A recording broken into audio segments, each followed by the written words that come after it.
Assalamualaikum warahmatullahi wabarakatuh. Alhamdulillahirabbil alamin. Asyhadu an la ilaha illallah wahdahu la syarikalah wa asyhadu anna Muhammadan abduhu wa rasuluh. Allahumma shalli ala Muhammad wa ala ali Muhammad. A'udzu billahi minasyaitonir rajim. Rabbi shrah li sadri wa yassir li amri wahlul 'uqdatam min lisani yafqahu qawli. Bapak Ibu yang saya hormati, pertama-tama mari kita selalu memanjatkan puji syukur kehadirat Allah Subhanahu wa taala. Di pagi hari ini kita bisa melaksanakan kewajiban kita, melaksanakan sholat subuh berjamaah di masjid kita ini. Harapan kita adalah semoga amal ibadah kita selalu diterima oleh Allah Subhanahu wa taala. Amin ya rabbal alamin. Salawat serta salam mari kita sanjungkan pada junjungan kita Rasulullah Sallallahu Alaihi Wasallam. Bapak Ibu yang saya hormati, beberapa waktu kita sudah banyak mengkaji, menyegarkan ingatan kita tentang anggaran rumah tangga Muhammadiyah sudah hampir akhir. Pada kesempatan ini kita akan mencoba menyegarkan ingatan kita tentang Islam berkemajuan. Pemikiran Islam berkemajuan itu atau risalah Islam berkemajuan itu di dalam Muhammadiyah merupakan satu pandangan keislaman atau pandangan keagamaan, bukan sebuah mazhab, bukan sebuah aliran di dalam Islam. Jadi istilah berkemajuan itu dilekatkan dengan Islam itu merupakan penisbatan sekaligus sifat daripada Islam, sehingga bukan penyempitan atau sebuah reduksi dari Islam itu sendiri. Jadi Bapak Ibu yang saya hormati, yang dimaksud dengan Islam, konsep Islam berkemajuan itu menolak pandangan sempit yang menyusahkan agama dengan atau memisahkan agama dengan realitas sosial.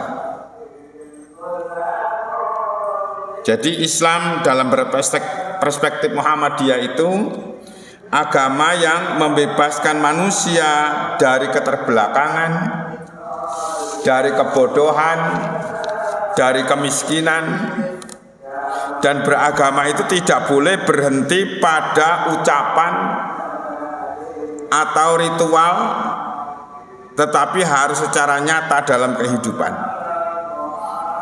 Jadi apa yang kita kerjakan di dalam kehidupan beragama, yaitulah yang harus kita aktualisasikan, kita amalkan dalam perbuatan nyata dalam berbagai aspek.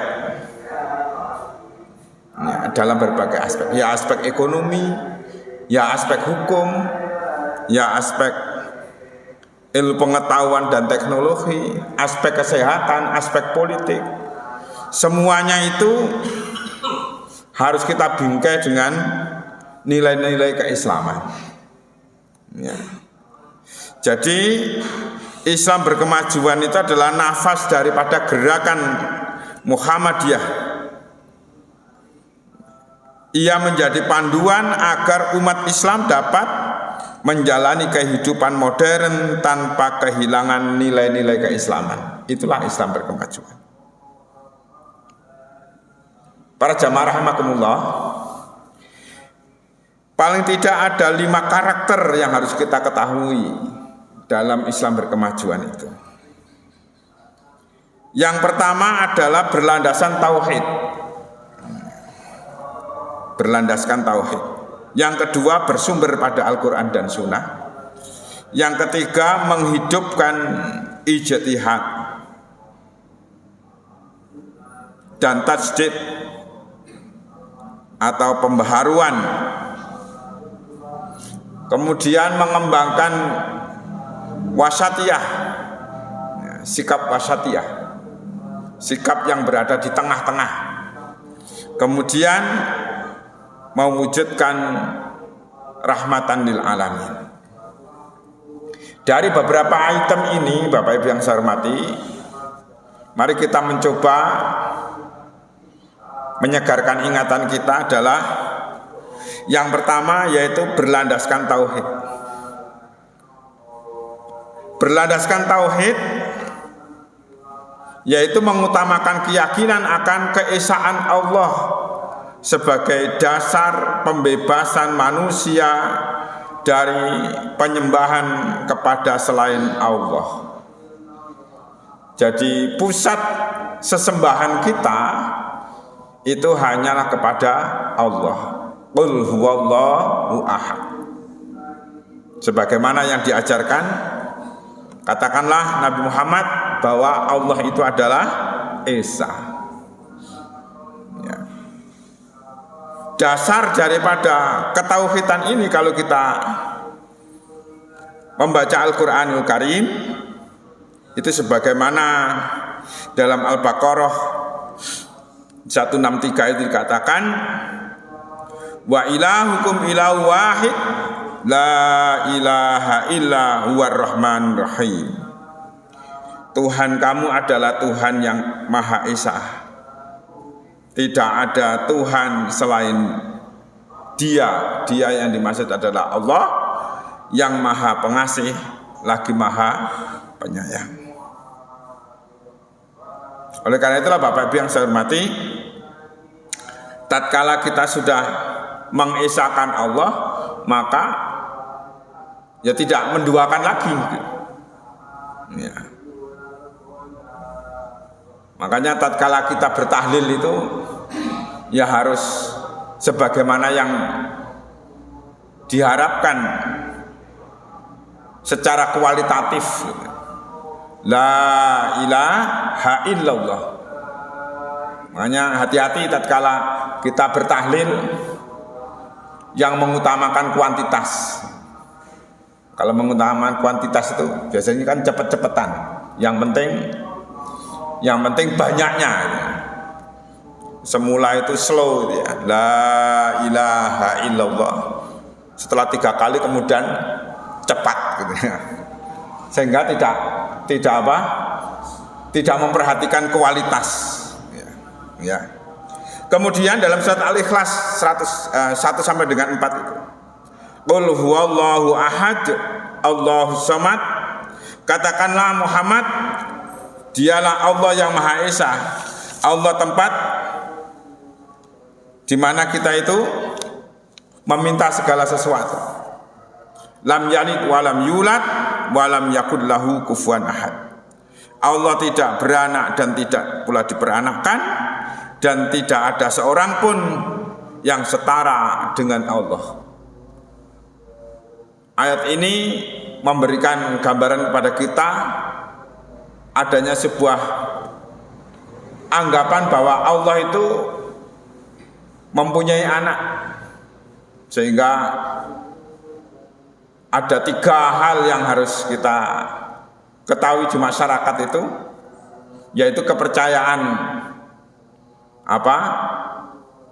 anak Allah ya, dan seterusnya. Itu kan untuk menepis daripada kepercayaan-kepercayaan seperti itu ya. Allah tidak beranak dan tidak pula diperanakkan, dan tidak ada seorang pun yang setara dengan Dia. Jadi kita tidak boleh menyimpulkan zat Allah itu dalam ya aneka macam bentuk ya. Seringkali kan kita mengetahui ya, disimbol-simbolkan. Nah, Islam melarang keras itu. Dalam surat Al-Anbiya dikatakan, sesungguhnya ini agama tauhid adalah agamamu, agama yang satu, dan aku adalah Tuhanmu, sembahlah aku ya. Dalam surat Al-Anbiya ayat 93 dikatakan, Akan tetapi mereka terpecah belah dalam urusan agama. Di antara mereka masing-masing golongan itu akan kembali kepada kami. Oleh karena itulah Bapak Ibu yang saya hormati, kalau kita sudah bertauhid dengan kuat, insya Allah, maka karena sentral kita itu kepada Allah, sentrum kita kepada Allah, pemusatan kita kepada Allah, dan kita akan kembali kepada Allah. Kita diciptakan oleh Allah dan akan kembali kepada Allah. Itu yang harus kita pegang. Ya. Nilai ketauhidan itu di dalam Islam berkemajuan diletakkan pada posisi yang paling utama. Ya. Karena apa? Tatkala kita sudah mempercayai bahwa qul huwallahu ahad, la ilaha illallah, maka ilah-ilah yang lain harus kita buang dan kita kembali kepada Zat yang Maha Pencipta, yaitu Allah Subhanahu wa taala. Bapak Ibu yang saya hormati, itulah di antara item yang pertama yang harus kita pegang erat sebagai seorang yang mengaku dirinya sebagai seorang muslim.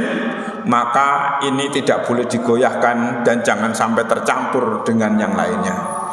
Semoga kita sekalian bisa memegang erat di dalam ketauhidan kita, dan pada akhirnya memang benar kita diciptakan oleh Allah, akan kembali kepada Allah tatkala kita dalam kondisi fitrah dalam kelahiran kita, dan kita berjuang keras untuk kembali kepada Allah dalam keadaan fitrah juga. Semoga Allah mengabulkan cita-cita kita semuanya, dan kita semuanya mendapatkan pengampunan dosa, dan pada akhirnya kita menjadi orang-orang yang bersih, putih, bagaikan kain putih yang tak ada noktah hitam pun setitik pun. Semoga Allah memberikan kelapangan kepada kita sekalian. Amin ya rabbal alamin. Kurang lebihnya mohon maaf. Assalamualaikum warahmatullahi wabarakatuh.